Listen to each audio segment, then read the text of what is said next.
السلام علیکم ورحمۃ اللہ وبرکاتہ۔ آج جس پہ بات کروں گا میں وہ شرک اور اس کی اقسام اور موجودہ پاکستان کی صورتحال اور جو خواب ہیں وہ اسلام میں حجت ہیں یا نہیں ہیں، اور پھر اس کے بعد جو لوگ میرے بارے میں باتیں کرتے ہیں اس کے بارے میں بھی میں ذکر کروں گا۔ تو سب سے پہلے تو یہ کہ تمام تعریفیں اللہ رب العالمین کے لیے ہیں، اور بے شک اللہ آسمانوں اور زمین کا مالک ہے، اور اس کے سوا ہم کسی کو معبود سمجھ کر نہیں پکاریں گے، اور بے شک اللہ سب سے بڑھ کر مہربان ہے۔ تو آج ہم دیکھتے ہیں کہ ہم جو مسلمان ہیں وہ تعداد میں بھی بہت زیادہ ہیں، اور حج اور عمرہ بھی پہلے سے بہت زیادہ کیا جاتا ہے، نمازیں بھی پہلے سے زیادہ پڑھی جاتی ہیں، اور صدقہ اور خیرات بھی پہلے سے زیادہ کیا جاتا ہے۔ تو کیا وجہ ہے کہ سب کچھ زیادہ ہونے کے باوجود ہم مسلمان جو ہیں وہ پستی میں ہی چلتے جا رہے ہیں، یعنی ہم اندھیروں میں ڈوبتے چلے جا رہے ہیں؟ تو اس کی آخر کیا وجہ ہے؟ اس کی ایک ہی وجہ ہے کہ جو گناہ اللہ کے نزدیک سب سے بڑا ہے اس کو آج کے دور میں ہم مسلمانوں نے سب سے چھوٹا گناہ سمجھنا شروع کر دیا ہے، اور اگر دوسرے معنوں میں دیکھیں تو ہم نے اس کو گناہ ہی نہیں سمجھا، اس کو گناہ ہی سمجھنا چھوڑ دیا ہے، اور وہ ہے شرک۔ شرک کے بارے میں اللہ نے قرآن میں بھی جگہ جگہ ارشاد فرمایا ہے کہ اللہ قیامت کے دن جس کے چاہے گا گناہ بخش دے گا، مگر شرک کبھی معاف نہیں کرے گا، اور جس نے شرک کیا اس نے اپنی جان پہ ظلم کیا۔ اور آج ہم مسلمانوں نے شرک کو شرک ہی سمجھنا چھوڑ دیا ہے، اور موجودہ دور میں اگر آپ دیکھیں تو یہ دنیا اتنی شرک سے بھر چکی ہے کہ اس سے پہلے کبھی نہیں تھی۔ میں آپ کو شرک اور اس کی اقسام جب بتاؤں گا تو آپ اپنے ارد گرد گھوم کے نظر گھما کے دیکھیں تو آپ کو بھی یہی لگے گا کہ شرک جو ہے وہ واقعی اب اس دنیا میں بہت زیادہ پھیل چکا ہے۔ تو اب جو موجودہ دور ہے اس میں جو شرک ہے وہ کیا چیزیں ہیں؟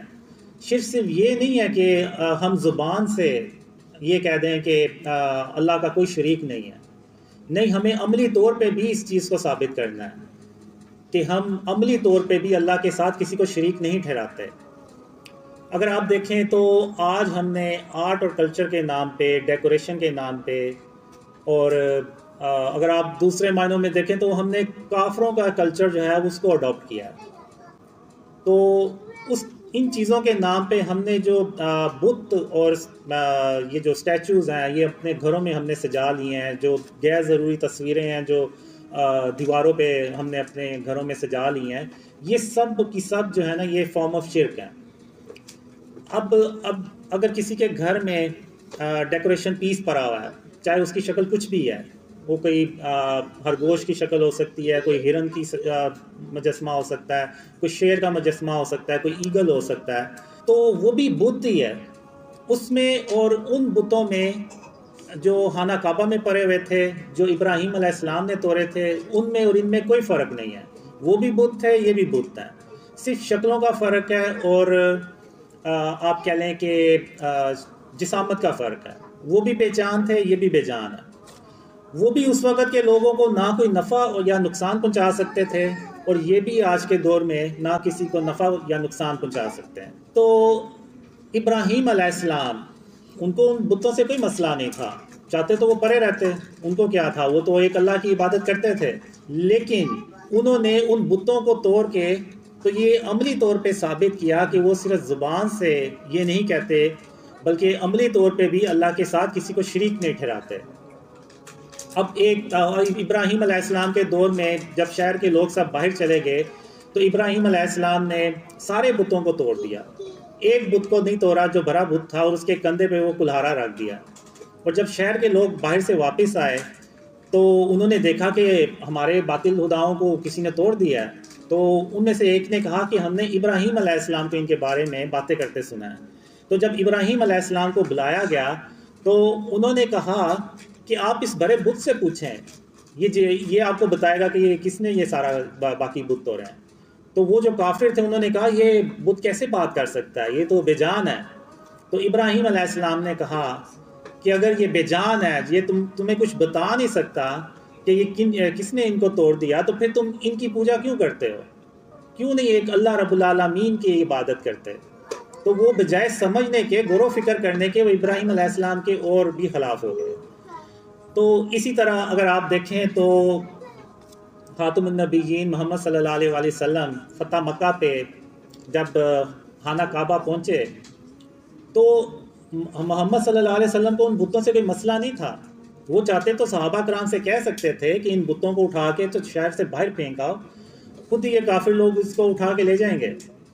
لیکن حضرت محمد صلی اللہ علیہ وآلہ وسلم نے ان بتوں کو اپنے ہاتھوں سے توڑا اور سب صحابہ کے سامنے توڑا، اور یہ پیغام دیا کہ میں نے صرف زبان سے نہیں بلکہ عملی طور پہ بھی شرک کو اپنے آپ سے بچایا ہے اور ان بتوں کو توڑا ہے۔ اور یہ پیغام انہوں نے اپنی امت کو قیامت تک کے لیے بتا دیا کہ آپ لوگوں نے بھی اپنے گھروں میں، اپنے علاقوں میں بتوں کو سجانا نہیں ہے بلکہ ختم کرنا ہے۔ تو اب لوگ مجھے باتیں کرتے ہیں کہ جی میری داڑھی نہیں ہے، میری نمازیں نہیں ہیں، تو یہ جو شرک ہے، یہ جو بت ہیں، ان کو ختم کرنا، ان تصویروں کو ختم کرنا بھی تو سنت ہے۔ تو آپ جو میرے خلاف ویڈیوز بناتے ہیں اور مجھے کہتے ہیں کہ جی میری داڑھی نہیں ہے، تو یہ بتوں کو توڑنا، بتوں کو ختم کرنا، تصویروں کو ختم کرنا، یہ بھی تو سنت ہے۔ تو آپ یہ بھی سنت تو پوری کریں۔ یہ لوگ اس طرف نہیں آئیں گے۔ اب اگر آپ نظر دہرائیں تو آپ کو شرک کی بہت سی اقسام نظر آئیں گی۔ آپ بڑی بڑی ہاؤسنگ سوسائٹیز میں چلے جائیں، وہاں پہ انہوں نے بڑے بڑے بت بنائے ہوئے ہیں، اور وہ یہ کہتے ہیں کہ یہ ہماری سوسائٹیز کی زینت بڑھاتے ہیں، یہ ہماری سوسائٹی کے خوبصورتی کو بڑھاتے ہیں۔ بلکہ ایک لاہور میں ایک بہت بڑی ہاؤسنگ سوسائٹی ہے، انہوں نے تو پورا ایک بلاک بنایا ہوا ہے احرام مصر کے اوپر، اور وہ جو باطل خدا ہیں وہ انہوں نے بڑے بڑے بنا کے رکھے ہوئے ہیں۔ تو اب یہ کیسے ہو سکتا ہے کہ ہم ایک اسلامک ملک میں رہتے ہیں، پاکستان ایک اسلامک کنٹری ہے، تو یہاں پہ اگر ہم باطل خداؤں کو، ان کے مجسموں کو ادھر جگہ جگہ سجائیں گے، تو آپ کا کیا خیال ہے کہ اللہ ہماری مدد کرے گا؟ اللہ کبھی ہماری مدد نہیں کرے گا۔ ہم جو ہے وہ اپنے راستے سے بہت دور بھٹک چکے ہیں۔ تو آج ہمیں جو ہے یہ اپنے آپ کو ان جو شرک کی فارمز ہیں، جو شرک ہیں، ان سے اپنے آپ کو بچانا ہوگا، ورنہ آپ بھول جائیں کہ اس ملک میں کوئی خوشحالی آئے گی، اللہ کی مدد آئے گی۔ بہت سے لوگ مجھ سے پوچھتے ہیں کہ تمہیں خوابوں میں کیا آیا کہ کب پاکستان کے حالات صحیح ہوں گے؟ تو میں اپنے خوابوں کی بیس پہ کہتا ہوں کہ جب تک ہم اپنے آپ کو شرک اور اس کی اقسام سے نہیں بچائیں گے، اس ملک کو شرک اور اس کی اقسام سے نہیں پاک کریں گے، تو تب تک آپ بھول جائیں کہ اللہ کی کوئی مدد آئے گی، اور تب تک پاکستان کے جو حالات ہیں وہ مزید خراب ہی ہوتے چلے جائیں گے، اور بہتری کی کوئی امید نہیں ہے۔ تو اگر دیکھیں تو آپ بڑے بڑے بینرز لگے ہوئے ہیں جن پہ غیر ضروری تصاویر ہیں، تو یہ بھی سب فارم آف شرک ہے۔ ایک حدیث ہے کہ جس گھر میں تصویر ہوگی وہاں پر اللہ کی رحمت کے فرشتے نہیں آئیں گے۔ تو جب ایک تصویر سے اللہ کی رحمت کے فرشتے نہیں آئیں گے، تو یہ جو بت ہیں جو ہم نے اپنے گھروں میں سے جائے ہوئے ہیں، ان کے ہوتے ہوئے تو سوال ہی پیدا نہیں ہوتا کہ اللہ ہماری کوئی مدد کرے۔ اب میں نے جب اپنے خواب شیئر کرنا شروع کیے تو مجھے اللہ نے بہت سے خوابوں میں دکھایا بھی اور بتایا بھی کہ قاسم میں تیری صرف اس لیے مدد کر رہا ہوں کہ تو نے اپنے آپ کو شرک اور اس کی اقسام سے بچانا شروع کر دیا۔ تو اب اتنے یعنی آپ دیکھیں کہ شرک اتنا پینیٹریٹ کر چکا ہے کہ مکہ اور مدینہ بھی ان چیزوں سے پاک نہیں رہے۔ آپ نے اکثر دیکھا ہوگا یوٹیوب پہ آپ جائیں، آپ سرچ کریں تو بہت سی آپ کو ایسی ویڈیوز نظر آئیں گی جس میں لوگوں نے اپنے جسموں پہ ٹیٹوز بنوائے ہوئے ہیں اور ان میں وہ تصاویر بنی ہوئی ہیں، اور وہ اسی کے ساتھ عمرہ کر رہے ہیں، اسی کے ساتھ وہ مدینے میں جا کے نمازیں پڑھ رہے ہیں۔ اور اگر آپ دیکھیں تو بہت سے لوگ مکہ اور مدینہ میں ٹی شرٹس پہن کے جاتے ہیں، قمیضیں پہن کے جاتے ہیں جن کے اوپر شیروں کے یا اس طرح سے دوسرے جانوروں کی تصویریں بنی ہوتی ہیں۔ تو اگر آپ دیکھیں تو ہمارے جو مکہ اور مدینہ جو اتنی پاک جگہ ہیں وہ بھی شرک سے نہیں بچی ہوئی، وہاں بھی شرک کی آپ کو اقسام نظر آئیں گے۔ اب جو موجودہ پاکستان کے حالات ہیں اگر آپ دیکھیں تو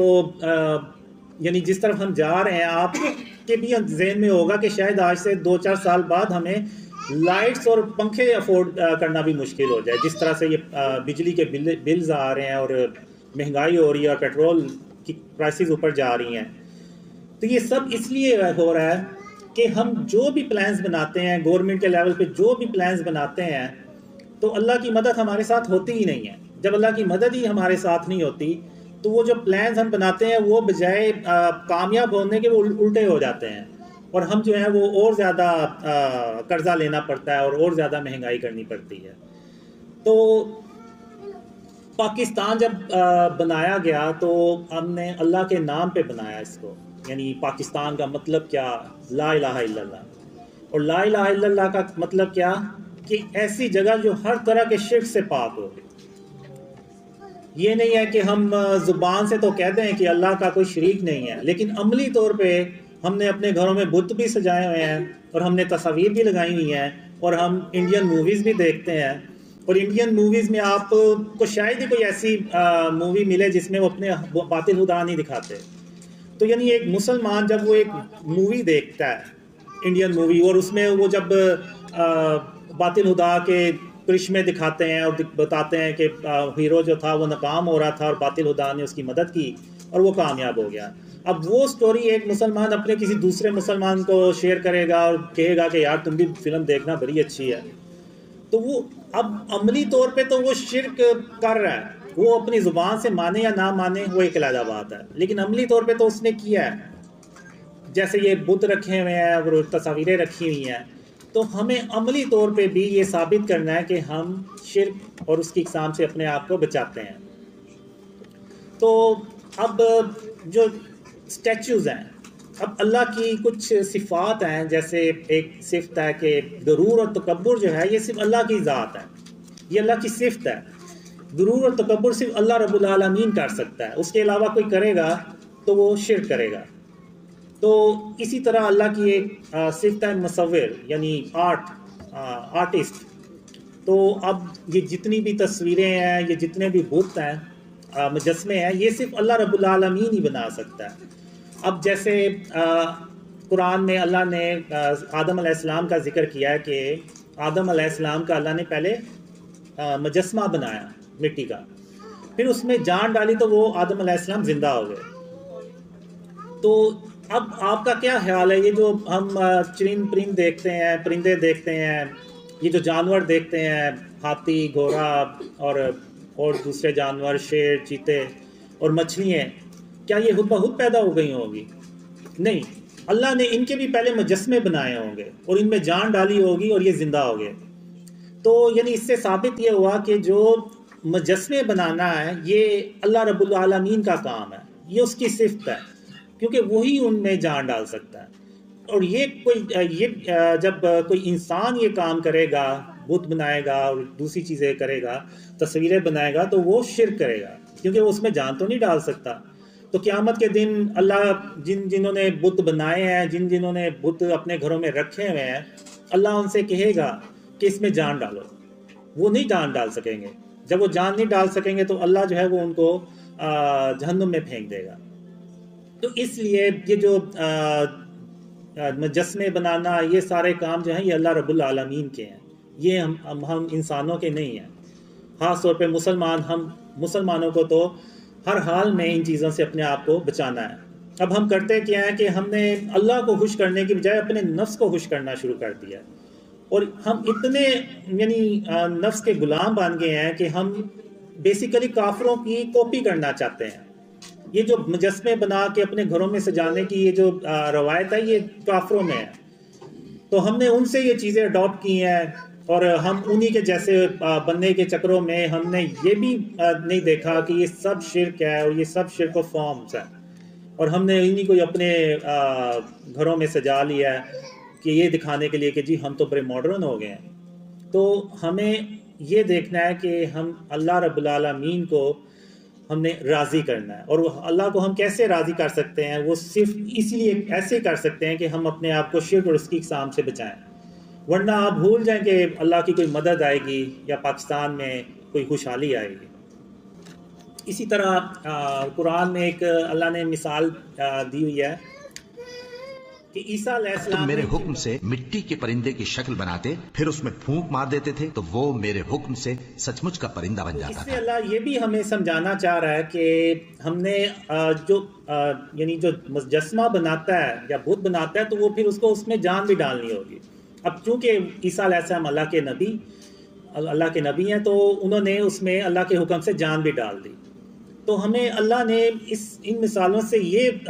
ہمیں بتانے کی کوشش کی ہے کہ جو بت ہے نا، ہم نے ان سے اپنے آپ کو بچانا ہے، کیونکہ ہم اس میں جان نہیں ڈال سکتے۔